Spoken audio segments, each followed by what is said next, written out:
Yeah, so in my lecture today I will talk about how to make DFT work in practice. And as you have heard in the two previous lectures, to do this we need approximations for the exchange correlation function. Now, I will first, in the first 3 minutes, give an introduction that is very similar to the two previous speakers, putting an emphasis slightly differently. And then I come to the main topic, which is the functionals. So we start with a Hamiltonian of condensed matter. That is atoms, molecules, clusters, and solids. Here it is, if you wish, the Hamiltonian of everything in the non-relativistic regime. So it consists of a kinetic energy of the nuclei, nuclear-nuclear Coulomb repulsion, kinetic energy of the electrons, electron-electron repulsion, and the electron-nuclear attraction. And with this Hamiltonian, in principle, at least, we have to solve either the stationary Schrodinger equation, or if there's an external driving field like a laser, the time-dependent Schrodinger equation. Now, this is a formidable task. The wave function and the Hamiltonian depends on all the coordinates of the electrons in the system, all the coordinates of the nuclei in the system, and everybody interacts with everybody else. So that's extremely hard. And the first approximation that one usually does is the Born-Oppenheimer approximation.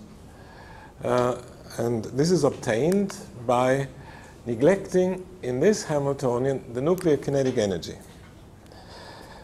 So why would one do this? Why is this a good approximation?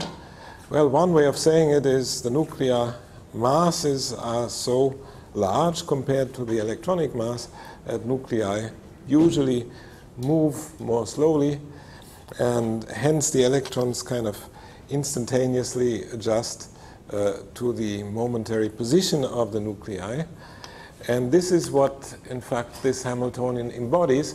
The nuclear coordinates appear only as parameters, like here, and the kinetic energy of the nuclei is gone. In a way, this is the infinite nuclear mass limit of the previous Hamiltonian. And so this many electron problem then has to be solved for each fixed nuclear configuration, capital R. So in this way, the wave functions, those are many body, many electron wave functions at fixed nuclear configuration. One imagines those can be obtained for each given nuclear configuration, and hence the eigenfunctions here and the eigenvalues become functions of the nuclear coordinates. So that's what we do for the electrons. And then we make as approximation for the full problem, for the full electron-nuclear wave function, this so-called adiabatic approximation. We imagine we have this guy, the Born-Oppenheimer wave function, for all possible nuclear configurations. We multiply it with a nuclear wave function and variationally optimize this guy by plugging this ansatz into the variational principle. And this leads to an equation of motion for this nuclear wave function. And here it is. So it is now a Schrodinger equation for the nuclei, kinetic energy of the nuclei, bare nuclear repulsion. And in addition, there are three potentials: a scalar potential, so it's a function of nuclear coordinates; another scalar potential, it's also a function of nuclear coordinates; and a vector potential. We call this vector potential because it couples to the nuclear momentum operator. Right? So two scalar potentials and a vector potential. This scalar potentials, this guy here, is the eigenvalue of the electronic problem. And the other scalar potential is the nuclear kinetic energy acting here on the nuclear coordinate dependence of the Born-Oppenheimer states. So it's a funny thing. It's not an operator in the electronic Hilbert space, It's something else that acts here on the nuclear coordinates. So this whole thing, since you integrate out the electronic degrees of freedom, is a function of nuclear coordinates, so it's a scalar potential. And then in addition, there's this vector potential, which has this structure, the nuclear momentum operator, acting again on the subscript here on the nuclear coordinates and integrating out the electronic coordinates. So this gives you this vector potential.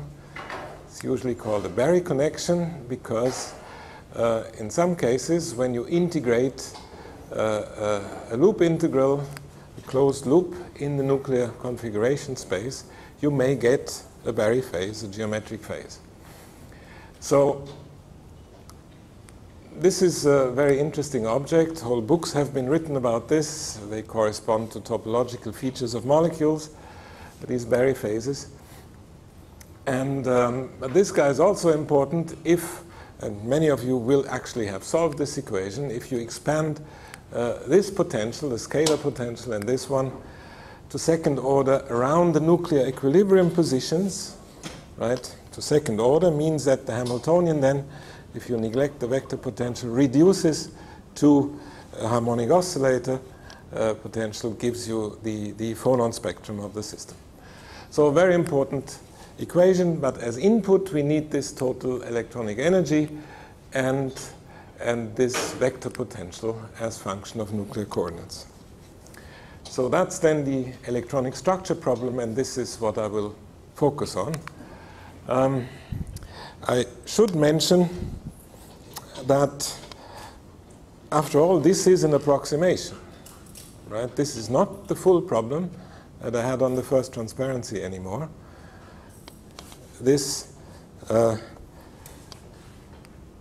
electronic many-body problem, which is still an exponentially hard problem, is already the result of an approximation.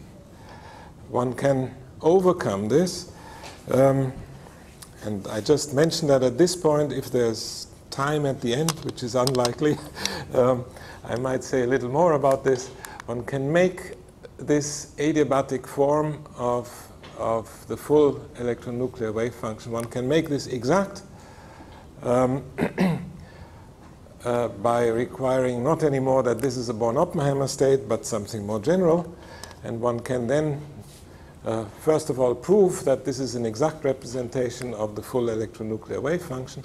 And one can deduce equations of motion, which look pretty much like those. Like a nice Schrodinger equation for the electrons, and one can actually prove that the Schrodinger equation that you get gives you the correct nuclear n-body density and n-body current density, and these potentials are unique. And this means if you want to do classical trajectories, it is this generalized adiabatic form, which is exact, that should give you the forces. There's no choices. Those are the right forces. Okay, that was a question. I have a question. Actually, you're mentioning adiabatic forces. Yes. I noticed the most crude one. Actually, there are much more. Why we are using this, for example, there is like Born-Oppenheimer adiabatic forces. Yes. Another one. So why we are using this one? That's the functional theory calculations. Is there any difference between them? Well, Born-Huang expansion is another way of solving the full electron-nuclear problem, in principle exactly. Right? It's an expansion, but it's extremely hard to do in practice. Basically impossible to do for more than 6 or 8 degrees of freedom. So that's very little, right? So ultimately, right, you really have to, there's not, for numerical reasons, you have to treat the nuclear motion as classical motion, right? And then immediately you have a problem. What is the right classical force? Because if you have coupling of many Born-Oppenheimer surfaces, then it's difficult. What is the right classical force? There's only one classical force. That's the claim. And okay, but this is a different topic. This is not, as I said, if there's time in the end, I might come back. Okay, so this electronic problem in von Oppenheimer, this alone is already exponentially hard, as everybody knows. But it's sometimes useful to remember how quickly this exponential growth catches up with you. And I've put together here a little consideration. The oxygen atom. 8 electrons, so the many electron wave function for fixed nuclei, so we are now doing von Oppenheimer, depends on 24 coordinates, x, y, z for each electron.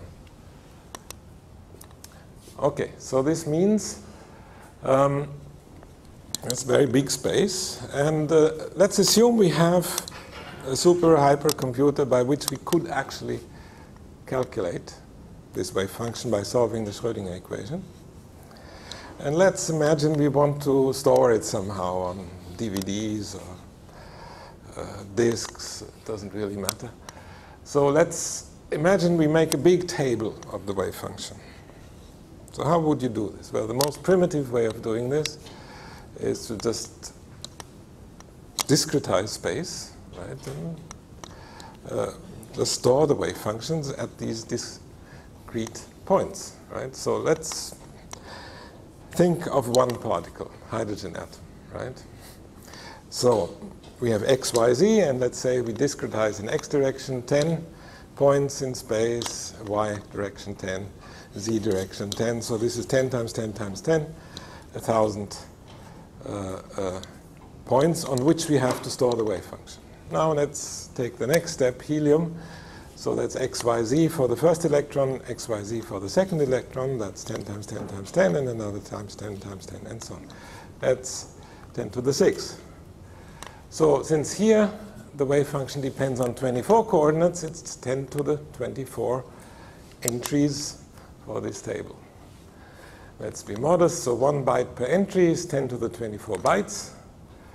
And on a typical DVD, we can store 5 times 10 to the 9 bytes. So this requires 10 to the 14 DVDs. And I took the weight of a DVD, it's around 10 grams. So this means we need 10 to the 15 grams of DVDs, which is 10 to the 9 tons. Well, it's a finite number, but it's a lot.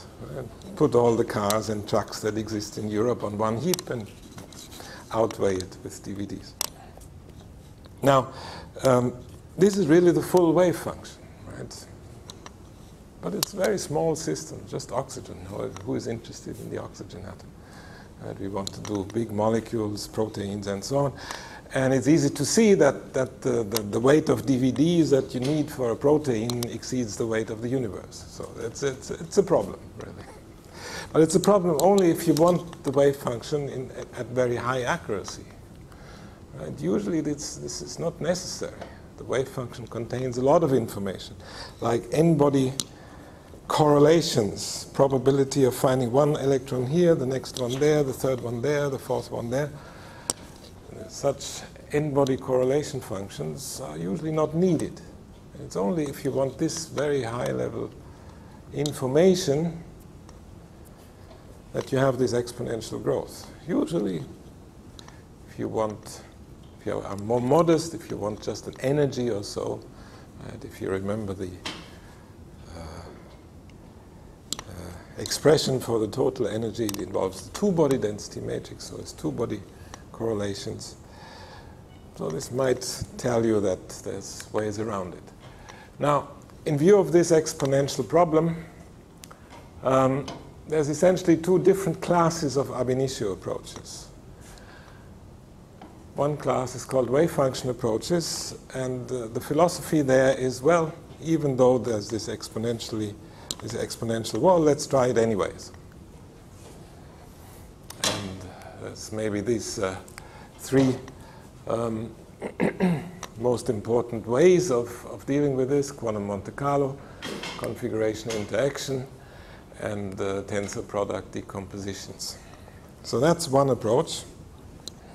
Another approach that could be summarized on functional theories. And there the idea is that you write the total energy as a function L of a simpler quantity and then minimize. So this gives you then a variational equation ultimately for this simpler quantity. So what is this simpler quantity? Well, there's different choices. One choice is the Green's function. Let's say the one-body Green's function. This is normally called many-body theory or many-body perturbation theory, Feynman diagrammatics. But it's also a functional theory, if you think about it, because ultimately what you need is a functional of the so-called phi functional or the so-called self-energy as a functional of the Green's function. This is the input, this functional that you need. Another choice is reduced density matrix functional theory. So there you write the total energy as a functional of the one-body density matrix. This is actually a simpler quantity, right? You can get it from the Green's function if you wish by the equal time limit. So there you also have to invent an exchange correlation functional as functional of the density matrix. Or you can make density functional theory, and this will be the main topic, where you use the density as simpler quantity, and you have to find functionals for the exchange correlation energy or the potential. So in spirit, all these approaches are very similar, right, and totally different from wave function approach. Now, comparing these approaches to find a functional, a good functional that gives you good results in practice is relatively easy in the many-body context. For example, GW, right? A very simple functional, G times W. Couldn't be simpler, right? And in fact, it exists already for 50 years. For density matrix functional theory, it's difficult, more difficult, let's say, to find good functionals. And in the context of DFT, it's very difficult. It's very hard. So if you look back in history, progress is typically made on the scale of decades, right? The step from the LDA to the GGAs took something like 20 or 30 years. Now, the downside is that although here finding a functional is easy, to implement the approach in practice is numerically very heavy. Again, density matrices are intermediate, and for DFT, the numerical effort is relatively light. By no means trivial, right? There's several lectures on this, but in comparison. Right?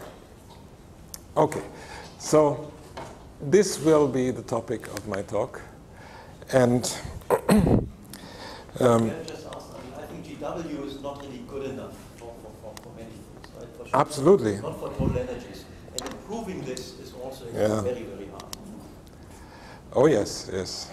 I know. So it sounds a little bit too easy. Well, it is. It's, what I'm saying. Theory, and if you don't start actually with a good start, you also lost. Yeah. Then you might do it self-consistently, and then you get better total energies, but then you ruin the spectrum.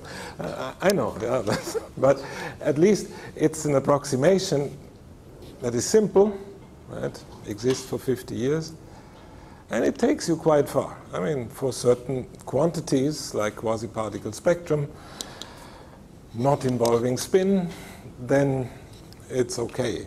Right? Still, for many questions, the gold standard. But, I mean, far from exact, no question.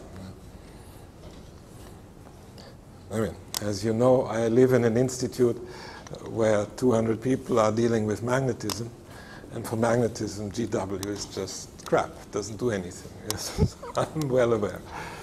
Okay. Now let's focus on DFT, and so here's a summary of DFT in two statements. First statement is that the density is enough, at least in principle, to calculate every observable quantity of a quantum system. This, for the ground state density, is the Hohenberg-Kohn theorem. And, well, this theorem alone is nice. Tells you if you give me the density, I can calculate everything from it, in principle. but this raises the question, well, from where do I get the density? Right? If I would have to calculate the density from the many-body wave function by solving the Schrodinger equation, there would be no gain. Right? So that's why we need the second theorem, that's the Kohn-Sham theorem, that tells you that we can actually calculate the density of the interacting system of interest from an auxiliary system where the particles do not interact with each other, they just interact with an effective external field, and that's then the Kohn-Sham potential. And these statements are so important that Walter Kohn, as you know, received the Nobel Prize for it in 1998. So here's a similar plot that Matthias showed, the increase in the number of papers that use DFT in one way or another as a function of year. This was done actually in a highly sophisticated way. This plot, the numbers slightly differ from yours. So that was mainly made by a computer scientist, David Gross, not related to me.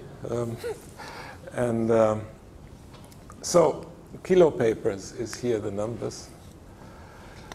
So by now, this is a bit outdated, it's about 36,000 papers per year.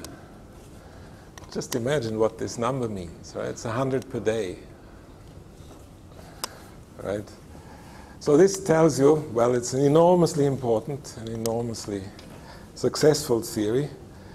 It also tells you that what I'm attempting here, namely to give a lecture on functionals, is a terrible task, right? Because it's obvious, nobody can have an overview of what has been done with functionals.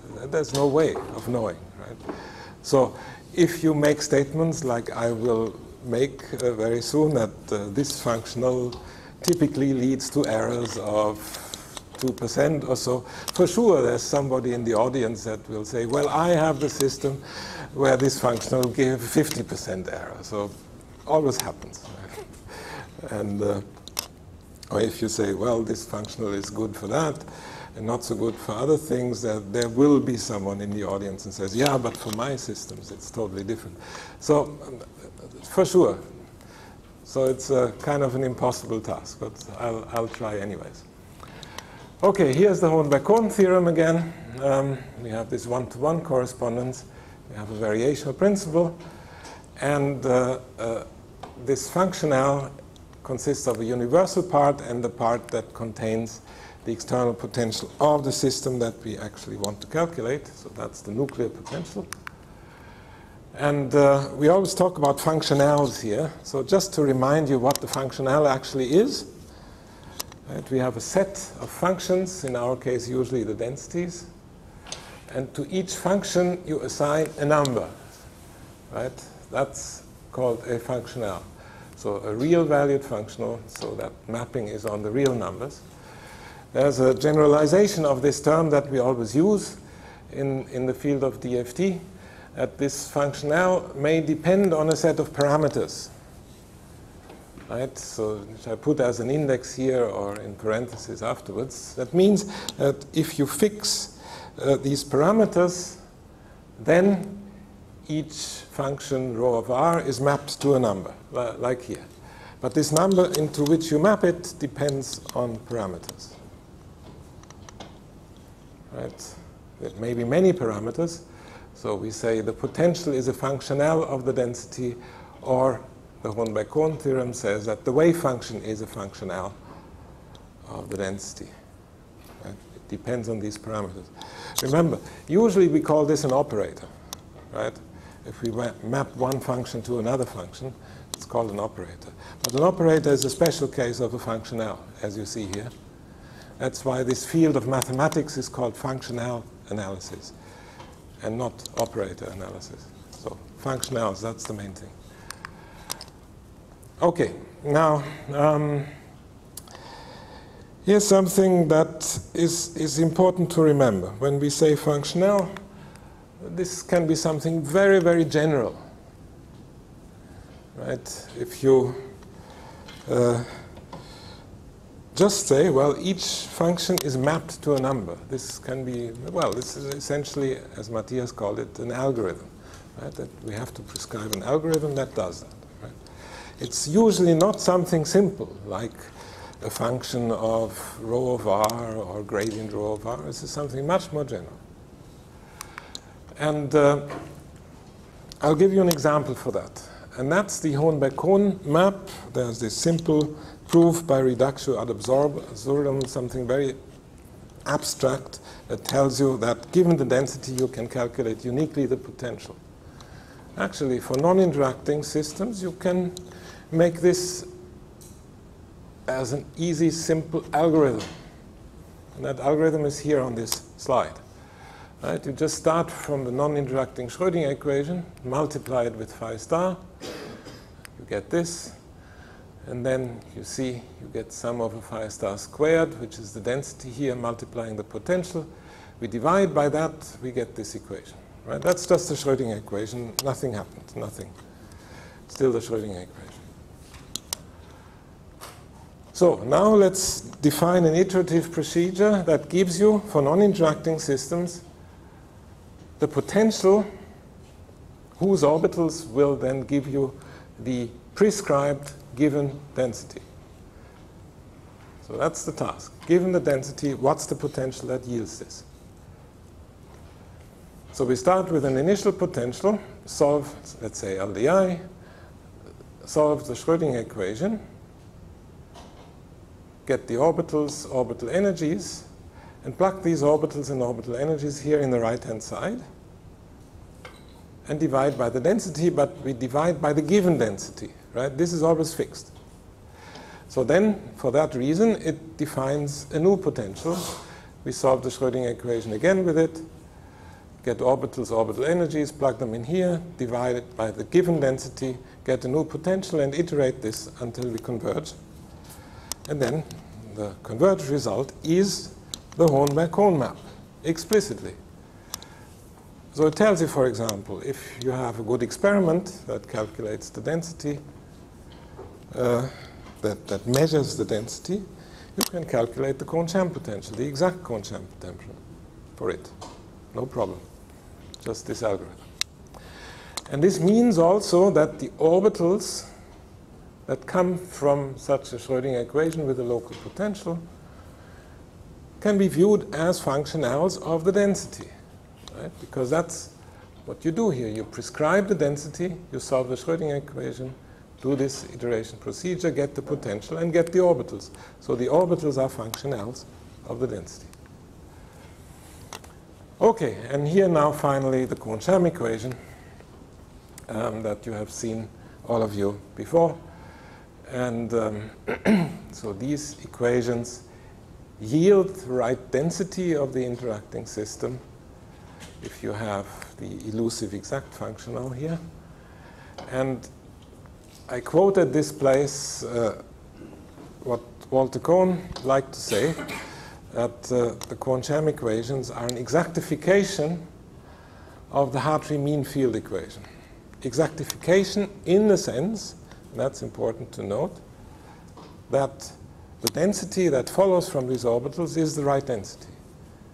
Does not mean that the Slater determinant formed from these orbitals is in any sense an approximation to the wave function, to the full interacting wave function. By no means. Okay, so this functional, EXC, or the functional derivative, which is VXC, is a universal functional of the density, and this is the guy that needs to be approximated in practice. Let's just remember what means universal here. Universal means that this functional does not depend on the particular system that we want to calculate. Right? So the V0, the external potential that characterizes that system, there's no dependence on that here. V0 is here, but not here. So it's one and the same functional for all systems. For the hydrogen molecule, for the graphite crystal, for a sodium cluster. One and the same functional, just one functional. So this tells you, well, must be a pretty complicated object, at least the exact one. which is bad news in a way, which also tells you it's hard to approximate it. But on the other hand, it's also good news. There's only one object that you need to approximate. This functional, nothing else. Once you have a good functional, you're done. Right? Okay, let's now talk about explicit approximations.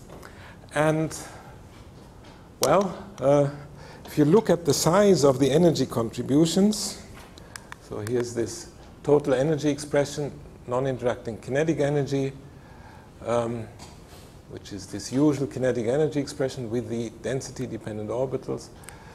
And you look at the size of the numbers. Well, large numbers are this, and Hartree. They're about similar size. Then the exchange part is about an order of magnitude less, and the correlation part is, again, much less. So the exchange correlation energy as a number is a very small contribution to the total energy. Nevertheless, it's very important. But since it's small, well, the first idea that one might have is, well, let's neglect it altogether. That's the Hartree approach, actually not exactly the original Hartree approach, but the one that does not self-interaction correct. And so this is what people used in the pre-DFT times. Results are not good at all. Lattice constants and bonding distances are typically much too large. And that's why some people say, well, the exchange correlation energy is nature's glue. Right? It binds the atoms together. Right? It leads to a stronger binding.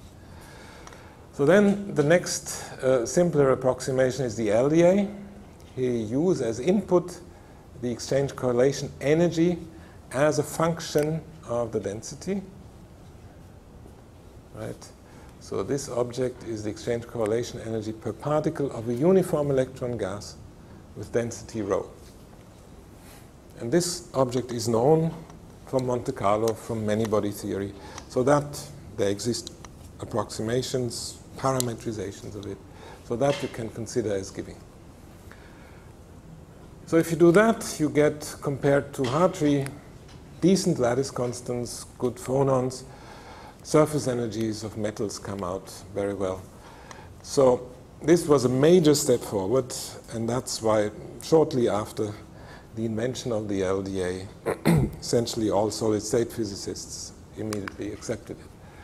So this is a number of typical results. Atomic and molecular ground state energies better than 0.5%. Molecular equilibrium distances better than 5%. Band structure of metals, in particular Fermi surfaces, extremely good, few percent. Lattice constants,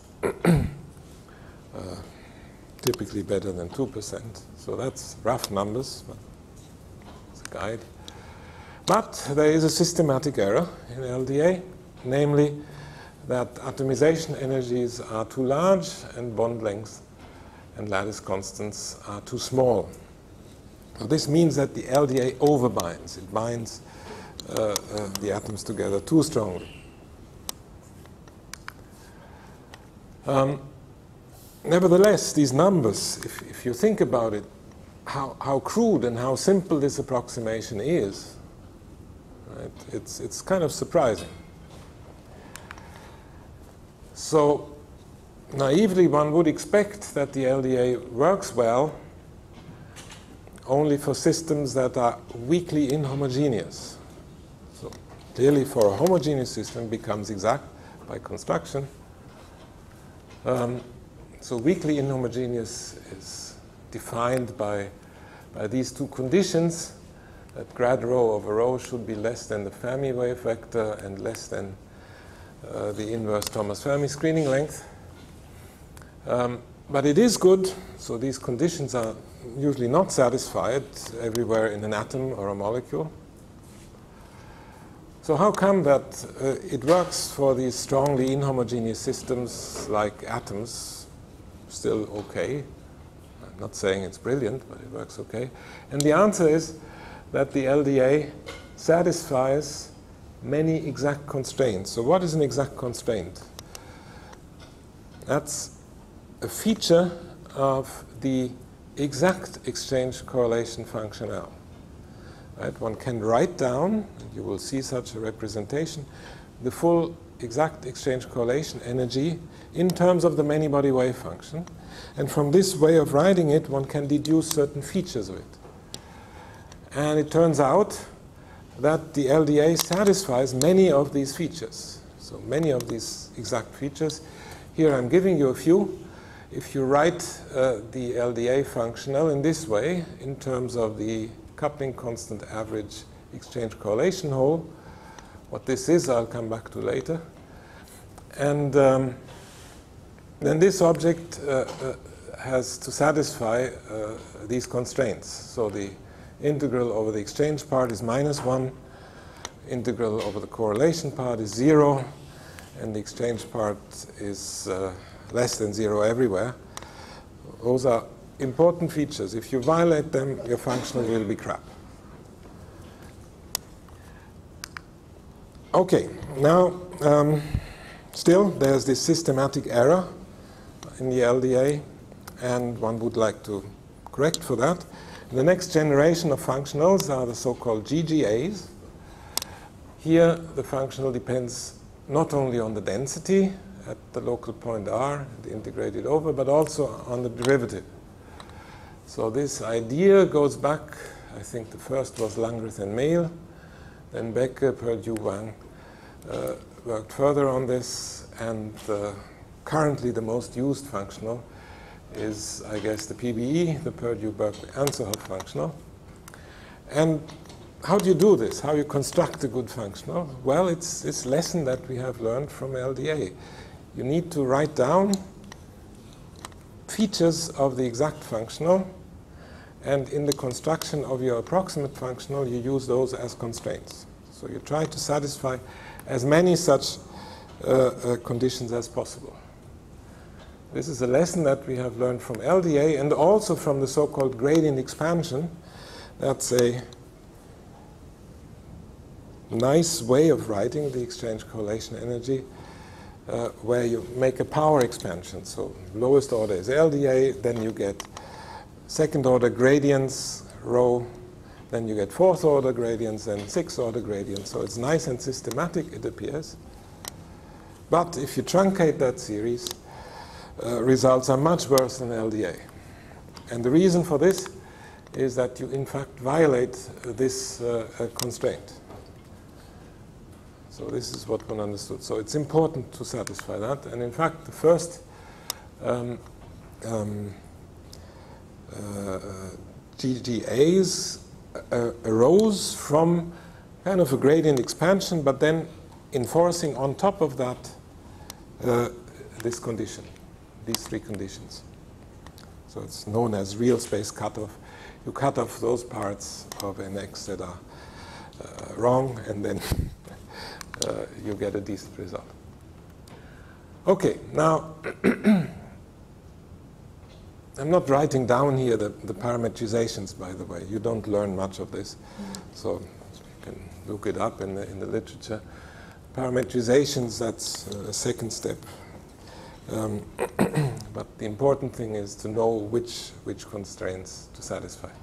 Now, if you do calculations, then you find that the GGAs reduce the LDA error in the atomization energy significantly, but not completely, while the bond lengths are overcorrected.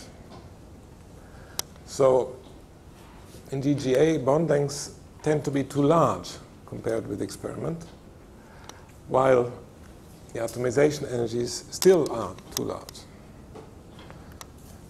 And that's a problem. And so for that, we need to take a step further. I just want to make one historical remark here. Until the 90s,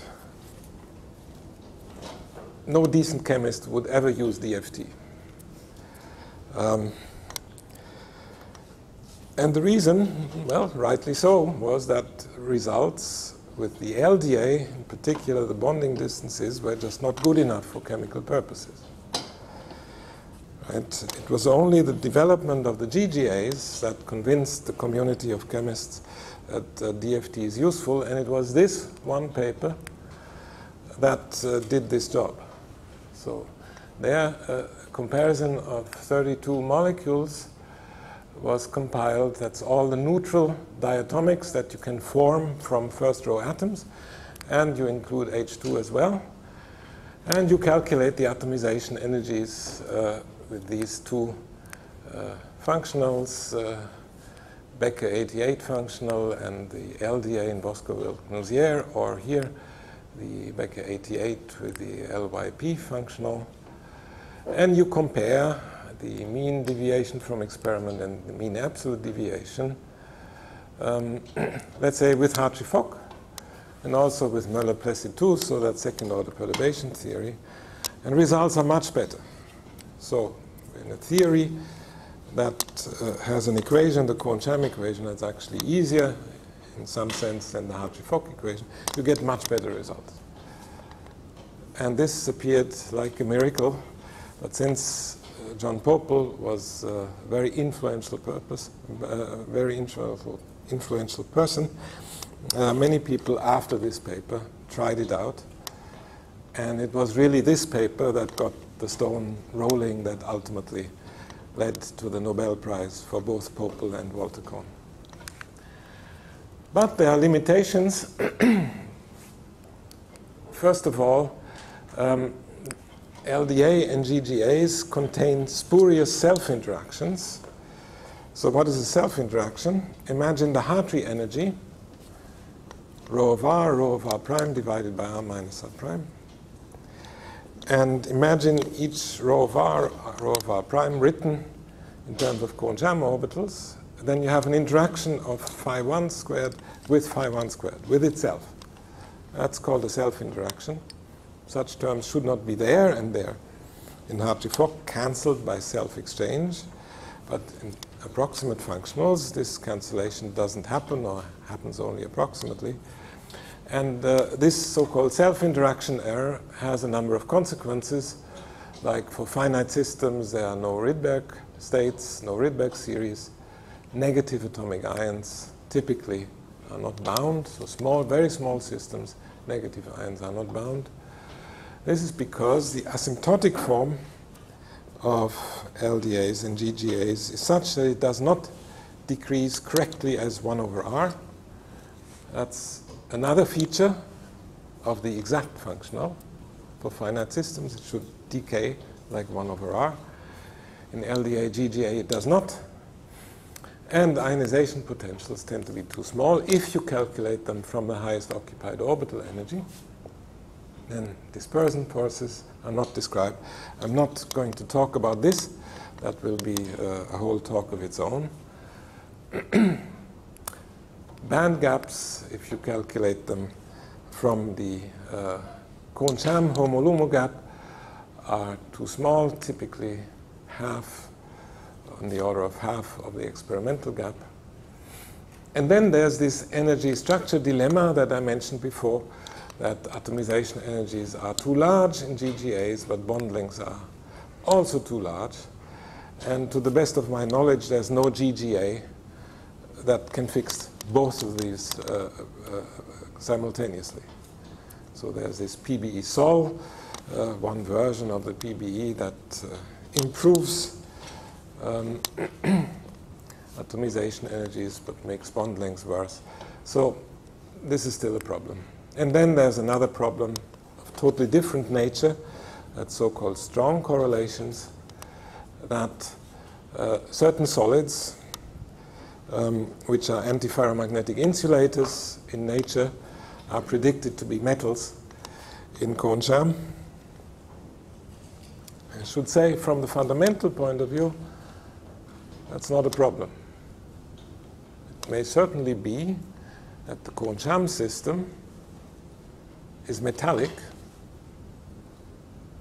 but leads to a density that reproduces the density of an insulator. Why not? It's just then a very unnatural description of that system, right? If you want to deal with response functions or so, you're very far away with your Kohn-Sham estimate. Okay, so then let's take one step further. And how many times do I have? 5 minutes? Okay, that's the Meta-GGA. Here, in addition, you choose a dependence on the non-interacting kinetic energy density. So that's this expression here. So energy density tau of r, whose integral gives you the non-interacting kinetic energy. And this more general form of Meta-GGAs indeed solves this energy structure dilemma that the GGAs have. So here's this Jacob's ladder that we have seen before, LDA, GGA, Meta-GGA. And then there's two more rungs that I want to discuss. Hybrid functionals, where in addition the functional depends on occupied orbitals, and the highest rung is occupied and unoccupied orbitals and the energies. So hybrid functionals. Here I first have to take a step back and explain what the so-called coupling constant integration or adiabatic connection formula is. Here you start with your full Hamiltonian and multiply the interaction with a lambda, that is between 0 and 1. That means once that lambda is 0, you have switched off the interaction between the electrons. But then you make your external potential also lambda dependent, and you do it in such a way that the density, so the lambda dependent density, actually does not depend on lambda. So you choose your potential such that the density stays constant, namely equal to the true density of the interacting system. Then you see immediately when you do that, that at lambda equals 0, when the interaction has disappeared, you get the Kohn-Sham potential, right? Because the Kohn-Sham potential is that potential that gives you the fully interacting density. While at lambda equal 1, you are back to the nuclear potential. So you imagine you could solve for each lambda the fully interacting system, giving you a lambda-dependent many-body wave function. And in terms of this lambda-dependent many-body wave function, which defines this quantity W lambda, you can represent the true exchange correlation energy as such a coupling constant integral. So that's an exact way of writing the exact function now. And you see this quantity W lambda at lambda equals 0. This wave function reduces, as I said before, to the Kohn-Sham determinant. So W naught is actually the Hartree-Fock exchange. And one can also evaluate W naught prime, which turns out to be the correlation energy in second order Girling-Levy perturbation theory. This is a particular version of perturbation theory where you again keep the density constant. And then, well, Becker had the idea, why not approximate the lambda dependence just as a linear dependence? Well, it's the first guess.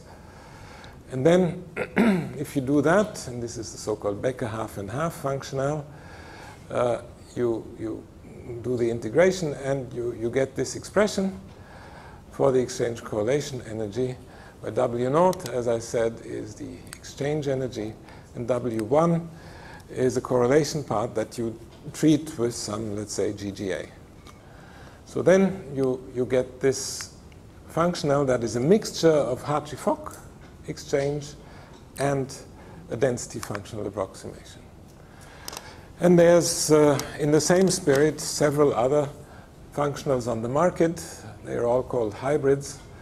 Here the PBE0, which is 25% Hartree-Fock exchange, 75% PBE for exchange, and the full PBE functional for correlation.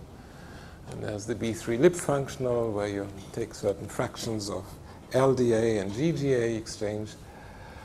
Another way, a systematic way in a sense of constructing hybrids, is the so-called range separation, which is an idea that goes back to Savin. and was further developed by Hohenberg and Neil Kronig recently, where you write the full Baire-Coulomb interaction in this way with the error function and the complementary error function. So you split the full Coulomb interaction in a short-range part and a long-range part. And then, since you know that the long-range part gives you this 1 over r form of the functional, it's reasonable to require that the long-range part is treated by wave function theory, Hartree-Fock, or Andreas Savin has also done something better, and the short-range part with a GGA. So this is a reasonable choice for finite systems. For solids, it makes sense in a way to do it the other way around, to treat the long-range part with DFT and the short-range part with exchange. And that's the HSE functional, which is written down here. So one takes short-range interaction here and writes down the Hartree-Fock energy for it. And this then depends on this mu parameter and mixes in then some GGAs. So let's see what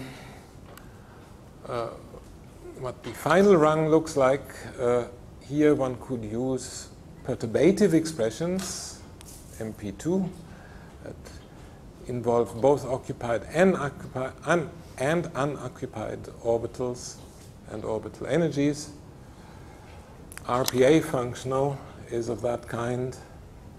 So typically that's functionals of the Kohn-Sham Green's function.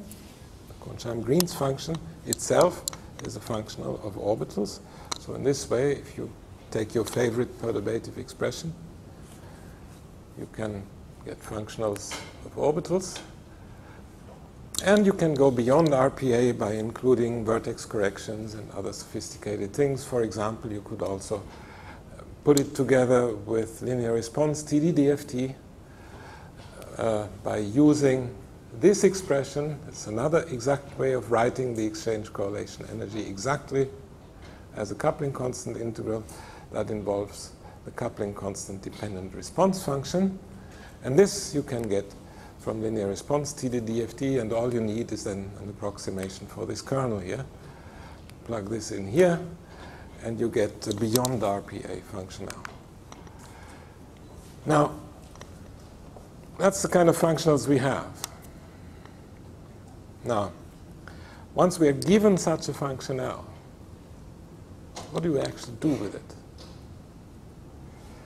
And there's actually, once you're given such a functional, 5 different ways of dealing with it. So here they are.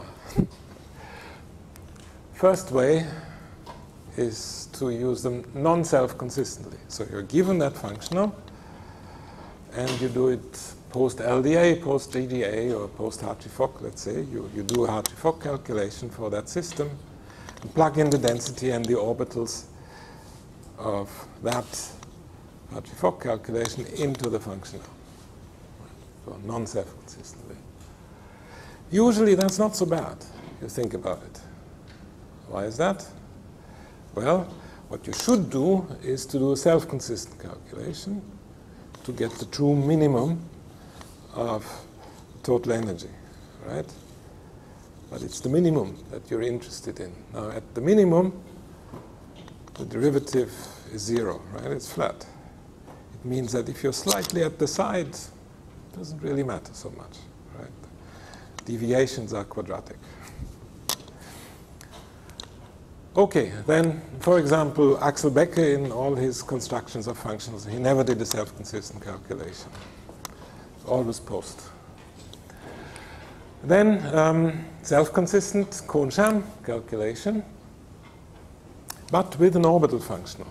So then we have to face this problem that orbital functionals are implicit density functionals. So we have to take the functional derivative with respect to that implicit density dependence. So what you do here in practice is you're given this total energy functional as a functional of orbitals, and you find the corresponding Kohn-Sham potential, which is that local potential whose orbitals minimize that given total energy functional. That's OEP. It's called optimized effective potential method because it's ultimately a variation with respect to the orbital that you, with respect to the potential that you do. Another way is to do it self-consistently, but with the so-called generalized Kohn-Sham scheme.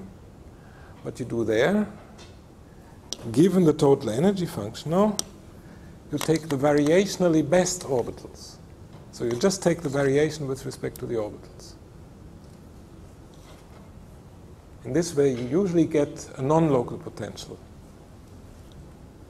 right? Compared to this one, right? And I'll show you some numbers later.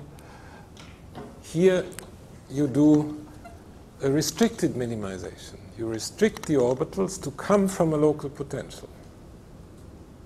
Right? That's a restriction. And then within this set of possible local potentials, you minimize. Here you don't do this restriction, you just freely minimize. Right? So you get a slightly lower energy in this way.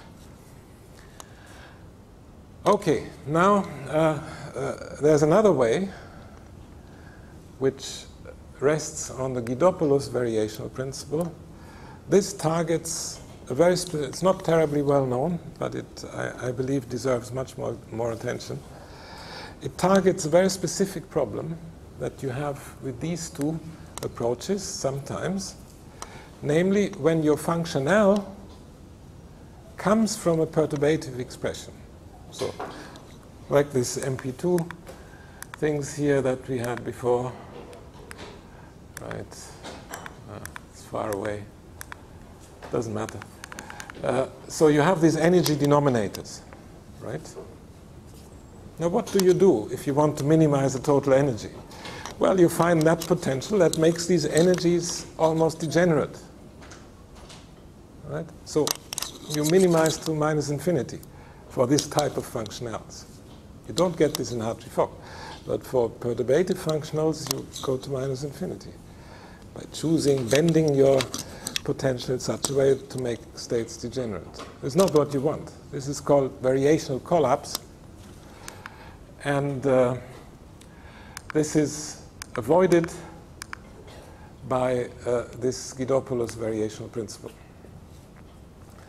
Okay, and then there's yet another way, specifically for functionals that come from an approximation of the self-energy.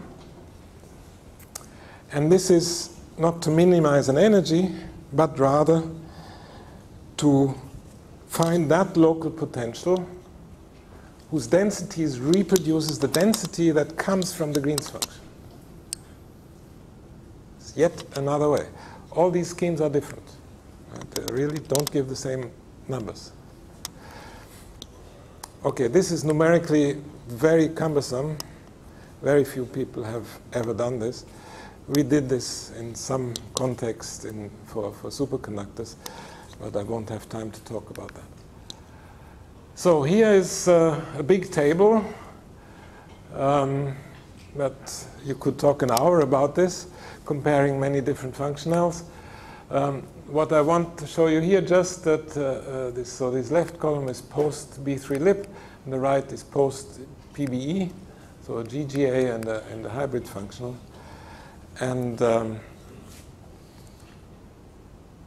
it confirms what I said before, that actually if you do it post something not self-consistent, it's not such a bad thing. Deviations are very similar.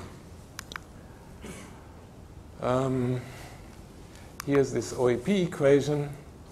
You have to solve this equation, where here enters the functional derivative of the given orbital functional, and solve this simultaneously with the Kohn-Sham equation. It's numerically very delicate and difficult, but can be done. Solves many problems, like the self-interaction things for finite system. It's a local potential, but it comes from this integral equation. Generalized Kohn-Sham, where you freely minimize the orbitals, you have a non-local potential. But you just do this, right, like Hartree-Fock. So it's numerically much easier. And if you look at quantities that are derived from total energies, then differences between generalized Kohn-Sham and OEP, different functionals, are very, very small. So the message is, this is delicate numerically, this is much easier. So you would be crazy to do this, right? So this is the preferred approach. And not only that, so this is what I wrote down here. In addition, it has one big advantage, the generalized Kohn-Sham scheme, namely, it also, the single particle orbital energies give you good gaps. And one can understand why this is the case. At least the best hybrid functionals give you that. And so there's only advantages of generalized Kohn-Sham over OEP. And this is an important message that I want to make here. So this is a recommendation to you if you use this higher rung functionals. Generalized Kohn-Sham is the way to do it. Yeah. Okay, and this is the last topic which I will talk about in the coffee break. Thank you.